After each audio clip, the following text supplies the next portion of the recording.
C'est mardi et nous ouvrirons cette édition avec un mot des activités du président du Faso. Le capitaine Ibrahim Traoré a présidé la première session ordinaire de l'Assemblée générale du Conseil présidentiel d'orientation et de suivi du Bureau national des grands projets du Burkina Faso. Et on peut retenir que sur 28 projets, 27 ont été validés. Voici donc pour le sommet de ce journal. Fidèles téléspectateurs, bonsoir, merci de nous rejoindre. Sans transition aucune, le président du Faso, chef de l'État, le capitaine Ibrahim Traoré, a présidé ce lundi la première session ordinaire de l'Assemblée générale du Conseil présidentiel d'orientation et de suivi du Bureau national des grands projets du Burkina Faso. L'on peut retenir de cette session que sur 28 projets, 27 ont été validés et que la vision est de ne surtout pas endetter l'État burkinabé. Les détails de Toudasida Salam-Medrago.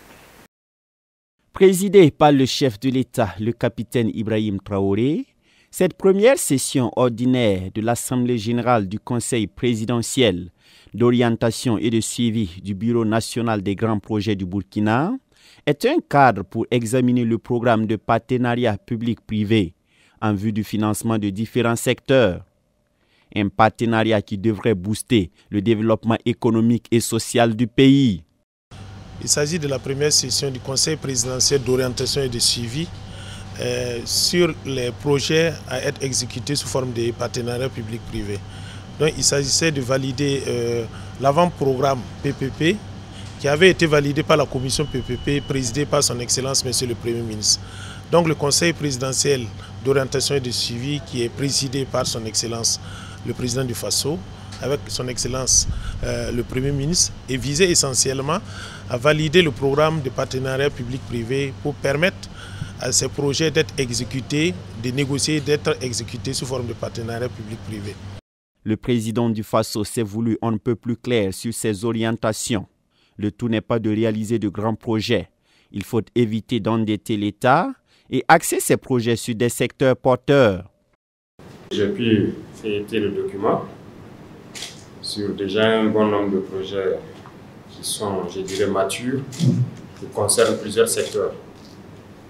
Et nous allons donc tout de suite éplucher ces différents projets-là et nous accorder sur certains principes. Mais le principe fondamental étant de travailler au maximum pour ne pas endetter le pays. Je le dis à longueur de journée parce que autant nous travaillons aujourd'hui sur de grands projets, mais il faut penser aux générations futures. Si on doit prendre une dette, c'est pour avoir de l'efficacité et de la rapidité dans des secteurs porteurs qui peuvent être rentables rapidement. Mais s'endetter juste pour certains projets, je pense qu'on doit l'éviter.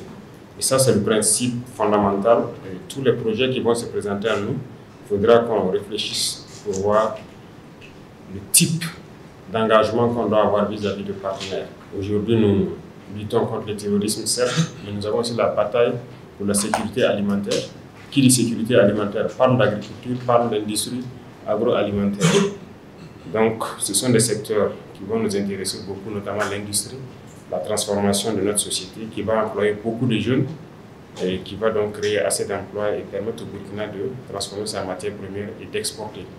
Donc, ces secteurs vont nous intéresser beaucoup. Le secteur de l'énergie, qui est un secteur crucial, puisque si on veut développer l'industrie, on a forcément besoin d'énergie. Les conclusions tirées de ces travaux sont les suivantes. Les projets qui ont été validés, sur 28 projets qui ont été présentés, maturés, des projets mûrs, il s'agit essentiellement de 27 qui ont été validés. Le seul projet qui a été, disons, retiré pour redimensionnement, c'est le projet de Wessa. Sinon, le reste a été validé, donc 27 sur 28. Et parmi ces 27, il faut noter que les 23 essentiellement sont des projets à paiement par les usagers, ce qui dénote 90 à 0,26% de projets qui n'endettent pas forcément l'État.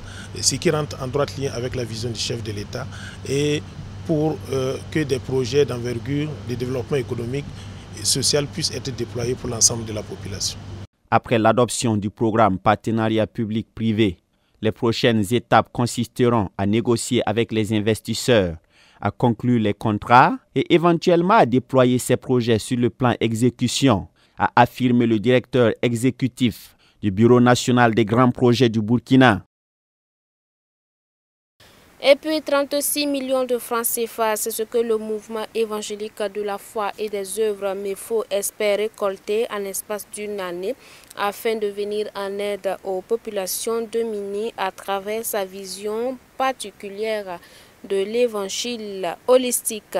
Le lancement officiel de la collecte de fonds est intervenu dimanche dernier, un élément à suivre dans nos prochaines éditions. Dans l'objectif de rassurer les travailleurs et de renforcer leur confiance de son engagement à assurer la bonne gouvernance au sein de l'hôpital protestant Chifra, le président du Conseil général de l'Église des Assemblées de Dieu du Burkina Faso a effectué une visite sur les lieux. Le président de l'Église nationale a visité donc la maternité de l'hôpital et a prié également pour les malades. On voit cela avec Habibalaï Bourema, Théodore Yamiogo, Jonas Tondé.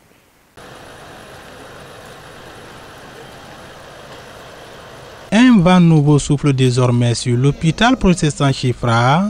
En effet, ce mercredi 2 avril 2025, le président du Conseil général de l'Église des Assemblées de Dieu du Burkina Faso y a effectué une visite. L'un des objectifs de cette visite, redynamiser le personnel, encourager et féliciter les travailleurs pour leur engagement, pour les résultats atteints à Chifra en dépit des énormes défis du moment. Nous sommes venus en tant qu'Église Assemblée de Dieu pour effectivement encourager les vaillants travailleurs de notre organisation Chifra. Ils méritent ces encouragements.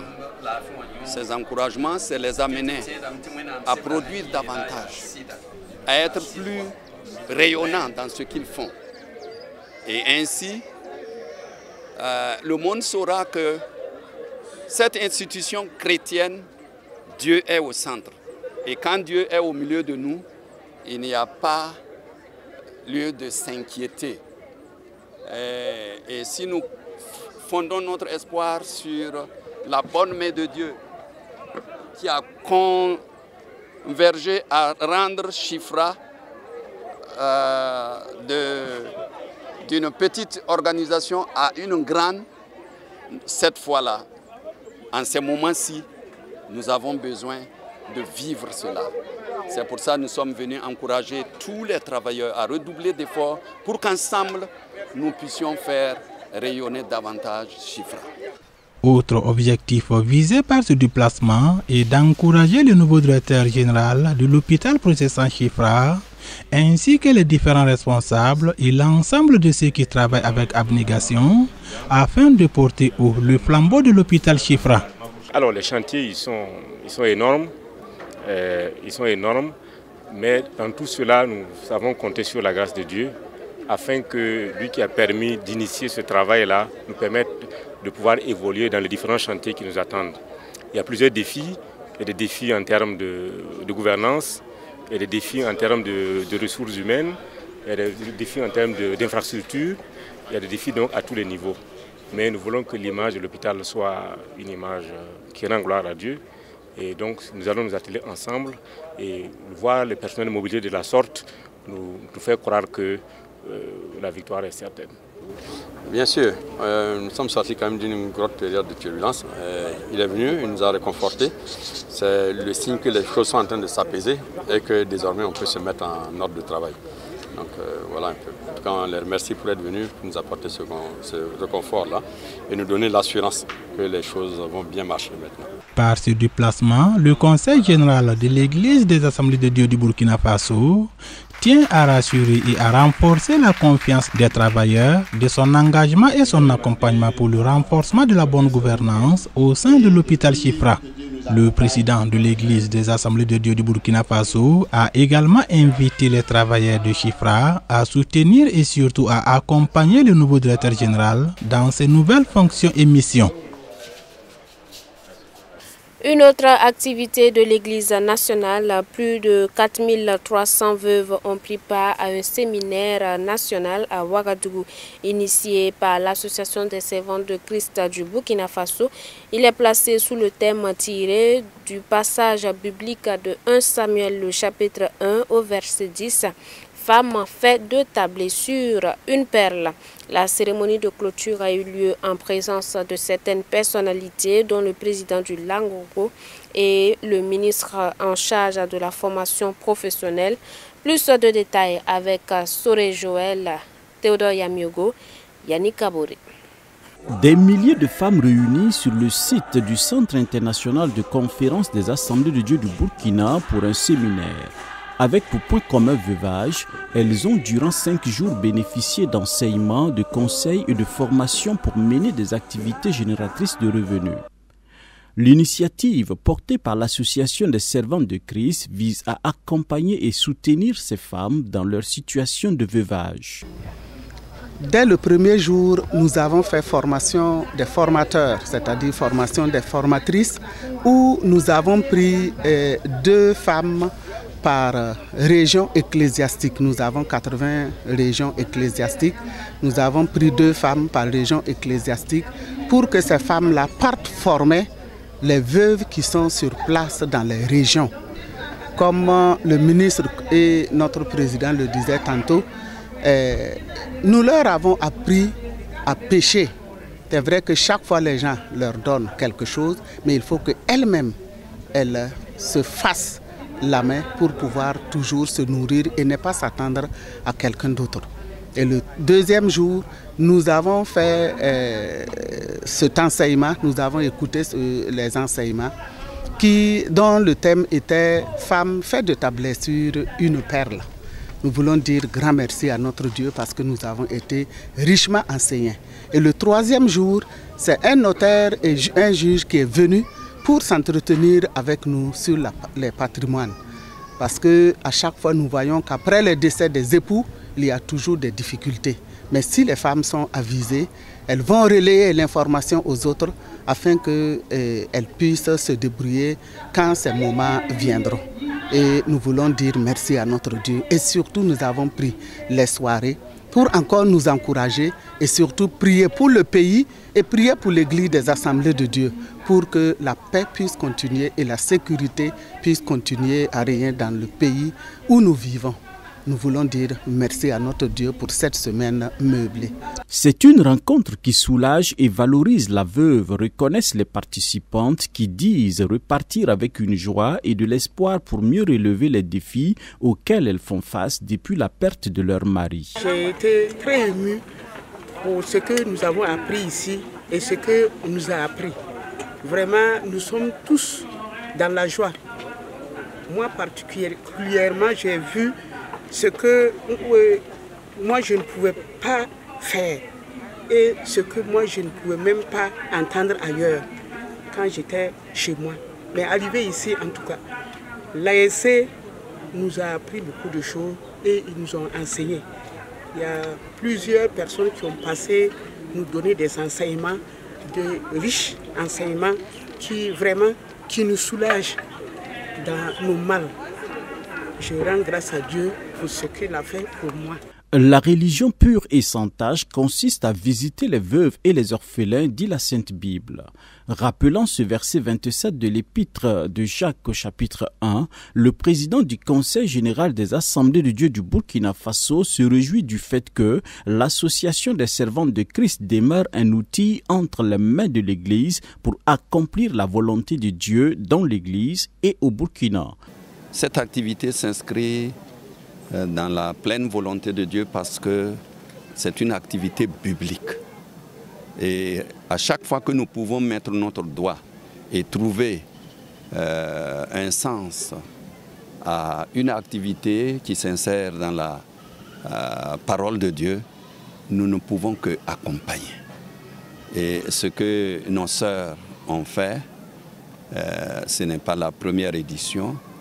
Nous pouvons les accompagner avec joie et les encourager à aller de l'avant dans cette dynamique parce que les veuves, voire même les orphelins, seront bien pris en charge dans tous les aspects de leur vie. Présent à la clôture de ce séminaire national des veuves, le ministre en charge de la formation professionnelle félicite le comité d'organisation pour la tenue d'une telle rencontre qui valorise l'apprentissage d'un métier. Le docteur Boubacar Sawadgo souhaite que ces milliers de femmes soient des ambassadrices de la formation professionnelle pour valoriser l'apprentissage de métiers. Cet événement a rassemblé plus de 4300 femmes veuves qui sont venues communier avec Dieu et aussi elles ont reçu, ce qui est très important, une formation professionnelle. Et la formation professionnelle va leur permettre, une fois retournées chez elles, de pouvoir mener des activités génératrices de revenus et de pouvoir se prendre en charge et d'être désormais pas des veuves qui ne peuvent pas s'en sortir, mais d'être des braves combattantes et aussi d'être des personnes, des ambassadrices pour montrer aux yeux de leur communauté que lorsqu'on vit en communauté, que lorsqu'on vit en cohésion, et le soutien des uns des autres nous permet toujours d'être plus forts. Et je voudrais donc profiter de votre micro pour féliciter ceux qui ont organisé cet événement. Notons qu'en plus des conseils et connaissances acquises, chacune des 4300 femmes présentes est repartie avec un sac de riz et des pagnes. Nous terminons cette édition avec une note de musique. La chorale féminine de l'Église des Assemblées de Dieu, AD El Shaddai de Boulmougou, a organisé un concert dédicace de son tout premier single intitulé Mampekima, qui signifie Mon berger en français. Un single d'une belle facture qui invite le chrétien à avoir foi en son Dieu. On voit cela avec Habibalay Bourema, Xavier Wedraogo. Mampekima ou Mon berger en français, c'est le titre du tout premier single de la chorale féminine de l'église des Assemblées de Dieu El Shaddai de Boulmougou. L'Éternel est mon berger, je ne manquerai de rien, comme disaient les psalmistes. Ce single est une invite à chaque chrétien à rester ferme dans sa foi. Et nous voulons qu'à travers cette chanson, que chacun se confie réellement au Seigneur, car le Seigneur ne faillit jamais. Ce qu'il a promis, il a promis de pourvoir à nos besoins.